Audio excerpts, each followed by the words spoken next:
कहानी का नाम है अहंकार का नाश। कालिदास बोले, माते पानी पिला दीजिए, बड़ा पुण्य होगा। स्त्री बोली, बेटा मैं तुम्हें जानती नहीं, अपना परिचय दो, मैं अवश्य पानी पिला दूंगी। कालिदास ने कहा, मैं पथिक हूँ, कृपया पानी पिला दें। स्त्री बोली, तुम पथिक कैसे हो सकते हो?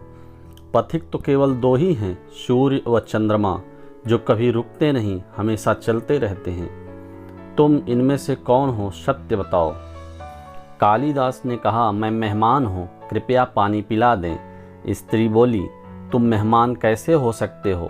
संसार में दो ही मेहमान हैं, पहला धन और दूसरा यौवन। इन्हें जाने में समय नहीं लगता। सत्य बताओ, कौन हो तुम?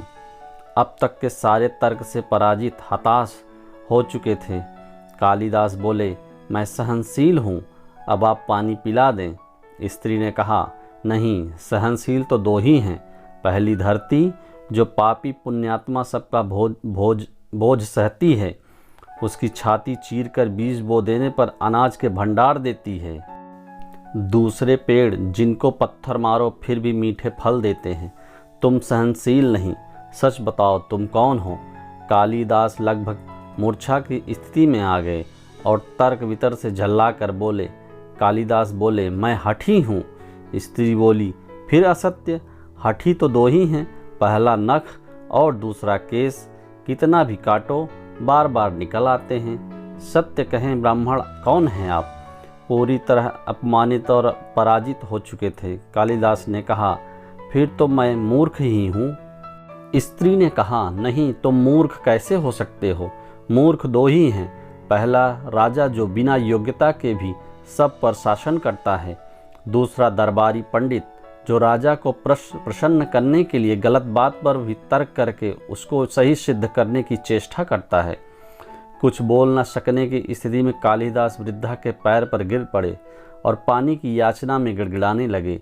वृद्धा ने कहा, उठो वत्स। आवाज़ सुनकर कालिदास ने ऊपर देखा तो साक्षात माता सरस्वती वहाँ खड़ी थी। कालिदास पुनः नतमस्तक हो गए। माता ने कहा, शिक्षा से ज्ञान आता है, न कि अहंकार। तूने शिक्षा के बल पर प्राप्त मान और प्रतिष्ठा को ही अपनी उपलब्धि मान लिया और अहंकार कर बैठे, इसलिए मुझे तुम्हारे चक्षु खोलने के लिए स्वांग करना पड़ा। कालिदास को अपनी गलती समझ में आ गई और भरपेट पानी पीकर वे आगे चल पड़े। इस कहानी से हमें यह शिक्षा मिलती है कि विद्वत्ता पर कभी घमंड न करें। यही घमंड विद्वत्ता को नष्ट कर देता है। दो चीज़ों को कभी व्यर्थ नहीं जाने देना चाहिए, अन्न के कण को और आनंद के क्षण को।